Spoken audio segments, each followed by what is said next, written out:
Il-Ministru għall-Ekonomija, l-Intrapriża u l-Proġetti Strateġiċi Silvio Xkembri u l-Ministru għall-Fondi Ewropej u l-Implementazzjoni tal-Programm Elettorali Stefan Zrinzot Soppardi nidew fond ta' 15 miljun euro biex in-negozji żaru medji jinvestu fl-għodot neċessari biex jagħmlu l-qabża diġitali li jmiss, partikolarment fl-użu tal-intelligenza artifiċjali.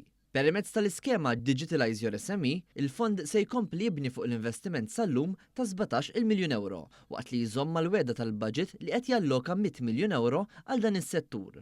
Iżjed minn hekk, l-iskema l-ġdida hi waħda estensiva fejn se tkun qed tkopri taħta abbonamenti diġitali, spejjeż brabta ma' apparat ta' diġitalizzazzjoni kif ukoll għal kull tammir neċessarju biex isseħħ din il-qabża teknoloġika kif enfasizzat fil-Viżjoni Malta 2050.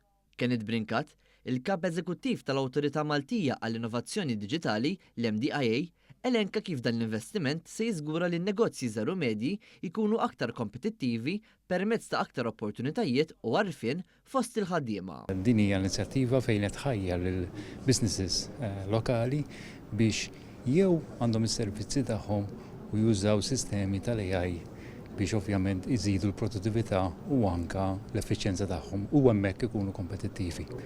Jew inkella b'mod indirett ikollok kumpaniji li jaħdmu fl-intelligenza artifiċjali li joħolqu daw it-tip ta' pjattaformi biex jgħinu lil businesses l-oħrajn jimirħu fl-intelligenza artifiċjali biex jgħinuhom fil-proċessi tagħhom.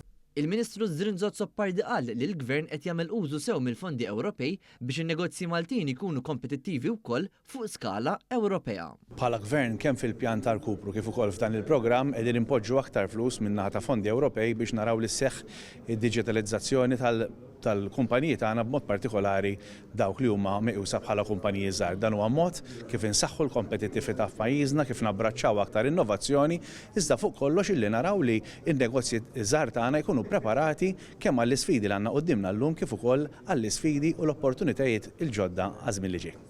Min-naħa tiegħu, il-Ministru Xkembri aċċenna fuq kif Malta tinsab fuq qudiemnet fl-użu tal-intelligenza artifiċjali fuq il-post tax-xogħol.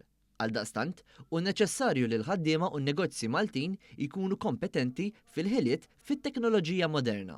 Illum qed inħabbru l-ewwel 15 miljun f'din għajnuna fejn qed ngħidu n-negozji tagħna ejja ħanejnuk ħalli inti tkun iktar kompetittiv u bl-istess riżorsi li għandek tkun kapaċi ikollok iktar bejħ u allura iktar revenue għalik. U dan huwa l-mod kif namministraw anke l-ekonomija tagħna f'mumenti bħal daw ta' sfida li allura nkomplu nassiguraw li pajjiżna jibqa' miex il-qudiem anke mill-aspett ta' tkabbir.